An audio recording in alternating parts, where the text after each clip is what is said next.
সকালবেলা যখন একটি নতুন দিনের আহ্বান, পুরনো দিনের সকল ক্ষুদ্রতা তখন ভুলে যেতে চায়। নতুন দিনের সূর্য আমাদের নতুনের ডাক দিয়ে যায়। একটি নতুন সকাল, নতুন করে দেখা সবকিছু। দর্শক, আজ 22 শ্রাবণ 1422 বঙ্গাব্দ, 4 আগস্ট 2015 মঙ্গলবার। স্বাগত জানাই একাত্তর সকালে। আপনাদের সাথে আছে আমি তানিয়া রহমান। আশা করি আপনারা সবাই ভালো আছেন। দর্শক, দিনের শুরুর এই অনুষ্ঠানে নানা আলোচিত সংবাদ আর বিষয় নিয়ে থাকে বিশ্লেষণ, থাকে আমন্ত্রিত অতিথির সাথে আলাপচারিতা। দর্শক, আজ আমাদের সাথে স্টুডিওতে আছেন সঙ্গীত শিল্পী ও শিক্ষক সুমা রায়। তার সাথে আলোচনা করব, গান শুনবো, অনেক কথা হবে তার সাথে। চলুন দর্শক, তার সাথে আলোচনায় মেতে উঠি। শুভ সকাল, একাত্তর সকালে স্বাগত। কেমন আছেন? ভালো আছি, আপনি ভালো আছেন? অবশ্যই, আপনাকে পেয়ে তো আমরা আরো বেশি ভালো আছি। আমরা যদি প্রথমে একটু জানি যে আপনার গানের প্রতি ভালোবাসা এবং সঙ্গীত শিল্পী হয়ে ওঠার পেছনের রহস্যটা কি? আসলে গানের শিল্পী হয়ে ওঠা বা গানের প্রতি ভালোবাসা, যেটাই বলুন, ছোটবেলা থেকেই গানের প্রতি ভালোবাসাটা ছিল। তারপর ছোট থেকেই গান শেখা শুরু। প্রথম আমি শিখি গোলাম সাকলাইন সোহেল, ওনার কাছে আমার হাতে করি। তারপর আমি মনিরুল ইসলাম, হাসি বিশ্বাস, ওনাদের কাছে শিখি। এরপর আমি ছায়ানটে যোগ দিই রবীন্দ্রসঙ্গীত বিভাগে। সেখানে আমি লাইসা আহমেদ লিসা, সঞ্জিদা খাতুন, মিতা হক, অদিতি মহসিন, ওনাদের আজিজুর রহমান তুহিন, ওনাদের অনেকের ক্লাস পেয়েছি। তারপর আমি চলে যাই শান্তিনিকেতনে। সেখানে আমার শেখাটা পূর্ণাঙ্গ রূপ পাওয়ার চেষ্টা করেছে। রবীন্দ্রসঙ্গীত কেন? আসলে প্রথম যখন গান শিখতে শুরু করি তখন কিন্তু নানা রকমের গানই শিখতাম। তারপর রবীন্দ্রনাথের গানের যে গভীরতা বা বাণীর যে ভাব, সেই বিষয়গুলো আমাকে খুব স্পর্শ করে। তখন থেকেই রবীন্দ্রসঙ্গীতটা গাইতে শুরু করি। তারপরেও যারা আমার শিক্ষক ছিলেন তাদেরও একটা ধারণা ছিল যে আমি রবীন্দ্রসঙ্গীতটা গাইলে বোধহয় ভালো করব। যে কারণে প্রথম দিকে তো বোধটা এতটা তীব্র হয় না। তখন যারা আশেপাশে শিক্ষক থাকেন, বাবা মা থাকেন, তারাই ইন্সপায়ার করেন কোন গানটা করব। এবং আমি নজরুলের গানও প্রথম দিকে একটু একটু করতাম। তারপর রবীন্দ্রনাথের গান, আধুনিক গানও করতাম কিছু। তারপর রবীন্দ্রনাথের গানের দিকেই চলে আসি। বাহ, আমরা যদি আজ সকাল সকালে কি রবীন্দ্রনাথের গান দিয়ে, যদি অনুষ্ঠান শুরু হয়ে গেছে কিন্তু আপনার মুখ দিয়ে আসলে আনুষ্ঠানিকভাবে আমরা যদি শুরু করি একটি সকালবেলা রবীন্দ্রনাথের গান দিয়ে। হ্যাঁ, এখন বর্ষার সময়, আর সেই সঙ্গে সামনে 22 শ্রাবণ আছে। তো আমি 22 শ্রাবণে কবি প্রণাম হিসেবে একটি গান আগে করছি পূজা পর্যায়ে।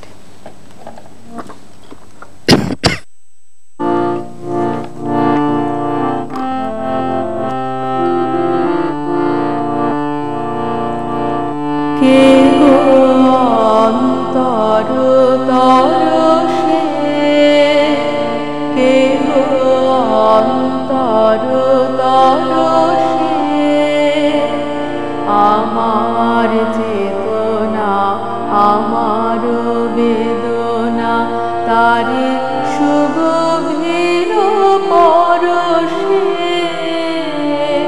কে গো অন্তর তরসে, আহিতে আমার বুলায় মন্ত্র, বাজায় হৃদয় বিনার তন্ত্র, আহিতে আমার বুলায় মন্ত্র, বাজায় হৃদয় বিনার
কে গো অন্তর তরসে, কে গো অন্তর তরসে।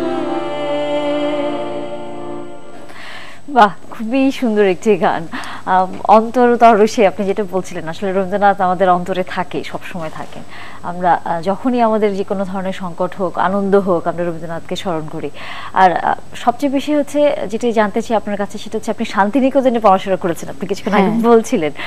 সেই গল্পটা যদি একটু শুনি, শান্তিনিকেতনে যাওয়ার আগ্রহটা মানে কেন গিয়েছিলেন পড়াশোনা করার জন্য?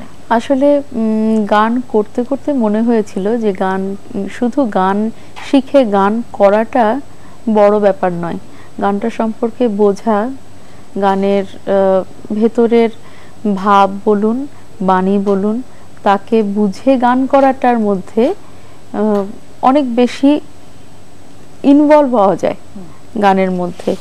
তো সেই জন্যেই, এবং গান সম্পর্কে পড়াশোনা করা থাকলে সেই বিষয়টা অনেক বেশি সহজ হয়, সেই জন্যই শান্তিনিকেতনে যাওয়া। শান্তিনিকেতনে শুধুই কি রবীন্দ্রনাথ সম্পর্কেই বিভিন্ন আপনি যেটা বলছিলেন পড়াশোনা করা হয়, নাকি অন্য আরো অন্যান্য বিষয়? না, অন্যান্য বিষয় রয়েছে শান্তিনিকেতনে। আমাদের এখানে বিশ্ববিদ্যালয় যেমন, তেমনি শান্তিনিকেতনে বিশ্বভারতী বিশ্ববিদ্যালয়, তাদেরও অন্যান্য ডিপার্টমেন্ট রয়েছে। কিন্তু সঙ্গীত ভবন হচ্ছে শুধুমাত্র গান, নাচ এবং নাটকের জন্য। যন্ত্রের, বিভিন্ন যন্ত্রের ব্যাপারগুলোও আছে, যন্ত্রের ওপরে অনার্স মাস্টার্স করানো হয়। সেখানকার পরিবেশ আমরা জানি যে একেবারেই হচ্ছে মন ছুঁয়ে যায় একদম।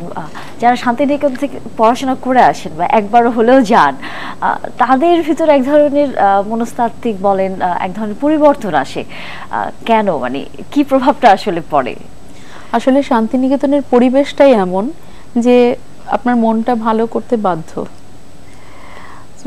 চারিদিকে ধরুন গাছপালা আছে, তারপর একটা শান্ত পরিবেশ, তারপর একটা পার্বণের পর পার্বণ লেগে থাকে শান্তিনিকেতনে। আপনি পুজোটা তো তেমন একটা কিছু হয় না, কিন্তু পুজোটা বড় একটা পার্বণ। তারপরেই আপনার পৌষ মেলা চলে আসে, পৌষ মেলার সময় খ্রিস্টোৎসব হয়, খ্রিস্টোৎসবের পরেই আপনার দোল চলে এলো, তারপরই পয়লা বৈশাখ, তারপর 25শে বৈশাখ, সব মিলে বর্ষামঙ্গল, বৃক্ষরোপণ, সবকিছু মিলে একটা, মানে প্রতিটা ঋতুকে আপনি আলাদা করে উপভোগ করতে পারবেন। শরতে শারদ উৎসব হবে, মাঘে মাঘোৎসব হবে, মাঘী পূর্ণিমাতে। সবকিছু মিলে আপনি প্রতিটি ঋতুকে উপলব্ধি করতে পারবেন যে এই ঋতুতে এই গানগুলো আছে, এই ঋতু। এবং শান্তিনিকেতনের যে পারিপার্শ্বিক পরিবেশ, তার সঙ্গে আপনি রবীন্দ্রনাথকে মেলাতে পারবেন। রবীন্দ্রনাথের গানে আমরা প্রকৃতির বন্দনা যেমন পাই, ঠিক তেমন ভাবেই শান্তিনিকেতনে দেখতে পাই। বাহ, আমরা আসলে এই গল্প আরো শুনবো। আমাদের সাথে এরই মধ্যে যুক্ত হয়েছেন মোহাম্মদপুরের নিজ বাসা থেকে দৈনিক যুগান্তরের ভারপ্রাপ্ত সম্পাদক সাইফুল আলম। জনাব সাইফুল আলম, আপনাকে স্বাগত জানাই। তো সকালে আমরা খুব সকালবেলা আপনি শুনছিলেন, আমাদের সাথে আছেন রবীন্দ্রসঙ্গীত শিল্পী, আমরা বেশ গানও শুনছিলাম, কিন্তু খবরের আসলে বাইরে আমরা কেউ নই। তো আপনার কাছে প্রথমে যদি জানতে চাই, আপনি জানেন এরই মধ্যে সিএনজি অটো রিক্সা তাদের ধর্মঘট চলছে, 3 চাকার যানবাহন নিষিদ্ধ করা হয়েছে মহাসড়কে। এই নিয়ে আপনার একটি মন্তব্য যদি ছোট করে আমাদেরকে জানান। আসলে রবীন্দ্রনাথ শুনে তারপরে এরকম একটি বিষয় আলোচনা করা খুবই কষ্ট দেয় মনটাকে। কারণ এতক্ষণ আপনাদের কথা শুনছিলাম, আমি যেই জায়গাটায় ছিলাম, যে প্রশ্নটি করলেন সেখান থেকে কিন্তু অনেক দূরে এবং একেবারে বিপরীত মুখী। একটি হলো জীবন গড়ার, জীবনকে আনন্দে ভরে তোলার, জীবনকে অনেক বেশি উন্মোচিত করা একটা প্ল্যাটফর্ম। আর এদিকে যেটি আমরা এখন আলোচনা করব সেটি হলো সড়ক নিয়ে। আমরা জানি যে বাংলাদেশের সড়ক মানে যেন মরণ ফাঁদ। এটি নিয়ে দীর্ঘদিন আলোচনা হয়েছে। সড়ক দুর্ঘটনা দিনে দিনে বেড়েছে, কমেনি কখনো। কিংবা সড়ক দুর্ঘটনা রোধের আমরা যে কার্যকর পদক্ষেপ গ্রহণ করতে পেরেছি অতীতে, সেটিও কিন্তু বলতে পারবো না। নানা চাপে, রাজনৈতিক চাপে, শ্রমিক, পরিবহন শ্রমিক বলেন, মালিক বলেন, তাদের চাপে কখনোই কিন্তু আমরা আমাদের লক্ষ্যে পৌঁছাতে পারি নাই। সড়ক দুর্ঘটনার কারণগুলো আমরা নির্ণয় করেছি অতীতে, বারবার করেছি, তদন্ত কমিটি হয়েছে, সেখানে সেগুলো নির্ধারিত হয়েছে। কিন্তু সেই কারণ দূর করার জন্যে যে পদক্ষেপগুলো নেওয়া দরকার সেগুলো আর নেওয়া হয়নি কখনোই, এবং যে কারণে প্রতিদিনই বাংলাদেশে সড়ক দুর্ঘটনা ঘটছে। নিরাপদ সড়ক চাই আমরা স্লোগান তুলছি, আন্দোলন করছি, রাস্তায় দাঁড়াচ্ছি, কিন্তু কিছুই হচ্ছে না। সড়ক দুর্ঘটনা অনেকগুলি কারণ, এবং সর্বশেষ যেটি হলো, আমরা যেটি দেখছি যে সড়ক দুর্ঘটনা কমানোর জন্যে, রোদ তো দূরের কথা, কমানোর জন্যে মহাসড়কে 3 চাকার যানবাহন চলাচল নিষিদ্ধের নির্দেশ এসছে। সেই নির্দেশ দেখেন গতকাল সর্বোচ্চ আদালত থেকেও এসছে, কিন্তু তাতে কি হচ্ছে? কেউ কি দমছে? আপনি দেখেন নানা জায়গায় শ্রমিকরা একটি তাণ্ডব সৃষ্টি করেছে এবং সেখানে বিক্ষোভ করছে, ভাঙচুর করছে, সাধারণ যাত্রীদের মারধর করছে, এবং অনেক জায়গায় যানবাহন চলাচল আটকে দিচ্ছে, সেখানে যান চলাচল বন্ধ হয়ে যাচ্ছে। এরকম একটা পরিস্থিতির সৃষ্টি হয়েছে। আমরা জানি যে বাংলাদেশে যে সড়ক দুর্ঘটনাগুলো ঘটে, এগুলো প্রতিকারের জন্য যথাযথ আইন কিন্তু আমরা করতে পারিনি, যে কথাটা আগে বলেছি। এখন সর্বোচ্চ শাস্তি কি? 3 বছরের সাজা। 3 বছর পর বেরিয়ে আসে সেই চালক, যে চালকের কারণে হয়তো 20 জন, 25 জন, 30 জন, এমনকি একটি দুর্ঘটনায় আপনি জানেন যে চট্টগ্রামে 50 জন শিশু নিহত হয়েছে। কিন্তু তার সেই চালক যার কারণে হয়েছিল, সে কিন্তু এখন মুক্তি পেয়ে চলে এসছে। কিন্তু আমরা কি সেই 50টি শিশুর জীবন ফেরত পেয়েছি? সেই মারা কি তার সন্তানকে ফেরত পেয়েছে? পায়নি। এবং এই যে প্রতিদিন মারা যাচ্ছে, এর কোনো কিন্তু প্রতিকার নাই। এবং আমরা যে কথাটা বললাম, তদন্ত কমিটি হয়, অনেক কিছু হয়। আজকে 4 আগস্ট, আপনি জানেন যে এই দিনে পিনাক লঞ্চ ডুবিটা ঘটেছিল, কিন্তু তারও কিন্তু কোনো রহস্য আমরা উন্মোচন করতে পারি নাই সেই লঞ্চ দুর্ঘটনার। সেখানে 41 জনের লাশ আমরা পেয়েছি, 61 জনের লাশ কিন্তু আমরা কোনো কুলকিনারাই করতে পারি নাই। এবং 6 জনটা কিন্তু তারা জানে না, তারা এখনো নিখোঁজ হিসেবে কিন্তু আমাদের খাতায় রয়েছে। কাজে এই ধরনের দুর্ঘটনার প্রতিকারটা কি? আমরা কিন্তু বারবার বলছি, ঠিক আছে, যারা শ্রমিক, যারা মালিক, যারা সরকার পক্ষ, যারা আইন শৃঙ্খলা রক্ষায় নিয়োজিত কিংবা সড়ক ব্যবস্থাপনায় নিয়োজিত, তারা সকলে মিলে বসে একটি সমঝোতার ভিত্তিতে এমন কার্যকর একটি পদক্ষেপ গ্রহণ করা দরকার যাতে সড়ক দুর্ঘটনাটা কমে আসে, এই হারটা কমে আসে। আমরা যদি এখন প্রতিদিন 20 জন লোককে সড়ক দুর্ঘটনায় হারাই, কেন আমরা সেটাকে কমিয়ে 10, 5 এবং 0-এর কোঠা নিয়ে আসতে পারবো না? সেই প্রয়াসটা কিন্তু আমাদের সকলের থাকতে হবে। আমরা যদি বলি যে না, ফিটনেসবিহীন গাড়ি চলবে, আমরা যদি বলি যে যেই যানবাহন অনুপযোগী রাস্তায় চলার সেগুলো চলবে, যেই ড্রাইভারের লাইসেন্স নাই, সে কিছুই জানে না, সে গাড়ি নিয়ে রাস্তায় বেরিয়ে যাবে।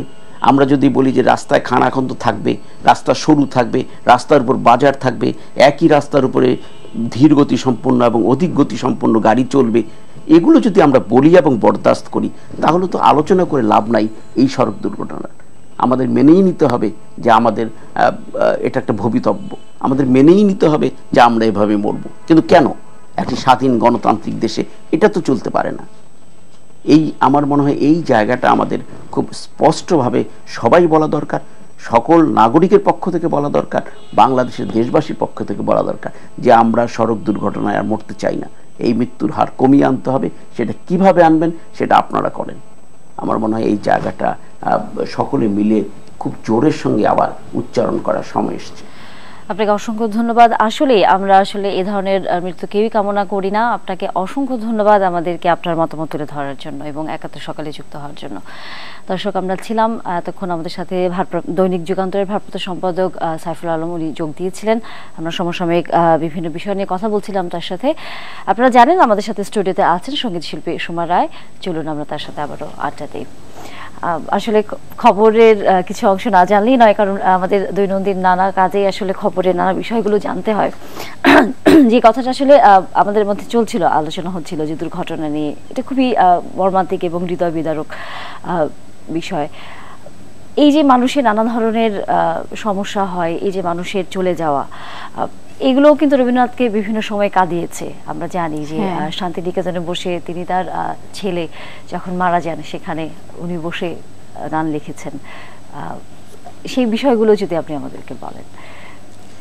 বিভিন্ন সময়ে উনি তো মৃত্যুকে উপলব্ধি করেছেন অনেকভাবে। ওনার জীবদ্দশায় ওনার স্ত্রী চলে যান, ওনার ছোট সন্তান খুব আদরের ছিলেন সমী চলে যান, ওনার কন্যা বেলা ইনিও চলে যান। যে কারণে একজন মানুষ নিজের সন্তানদেরকে হারিয়ে উনি ভীষণ রকম কিন্তু পিতৃ হৃদয়ে তার যে বেদনা সেটা কিন্তু তিনি ছাপিয়ে যেতে পারেননি। তিনি রবীন্দ্রনাথ সাহিত্যে, তিনি রবীন্দ্রনাথ, কিন্তু পিতৃ হৃদয়ের বেদনার কাছে তিনি কিন্তু একজন সাধারণ বাবার মতোই। তারপরও কোনো কোনো ক্ষেত্রে দেখা যায় যে কিন্তু সাধারণের মধ্যেও তিনি অসাধারণ কখন জানেন, যখন তিনি সেই বেদনাকে তার সাহিত্যে রূপ দিয়েছেন। যেমন বেলার মৃত্যুর পরে ওই সময়টাতে বেলা যখন অসুস্থ ছিলেন সেই সময়ে তার পলাতকা কাব্যগ্রন্থ লেখা। সেই সময় দেখেছি পলাতকার আপনি সবগুলোতেই দেখবেন কেউ একজন ছেড়ে চলে যাচ্ছে, সেই বেদনা। সমীর ক্ষেত্রেও তাই। সমী মারা যাবার পরেও উনি খুব শান্তিনিকেতনে ছিলেন, খুব অস্থির ছিলেন। এই ব্যাপারগুলো ওনাকে খুব ভেতর থেকে ওনাকে খুব দুঃখ দিয়েছে। মৃণালিনী দেবী মারা যাবার পরেও তাই, এবং সেজন্যই বোধহয় ওনার জীবনের যে পূজা পর্যায়ের গানগুলো, তাতে মৃত্যু এত বারবার, ঈশ্বরকে স্মরণ করা এত বারবার এসছে সেই গানগুলোতে। আমরা যদি আরেকটি গান শুনি। আমি যদিও মৃত্যু নিয়ে কথা বললাম, তারপরেও বর্ষা একটি কবি প্রণাম একটি হয়েছে, একটি বর্ষার গান করছি।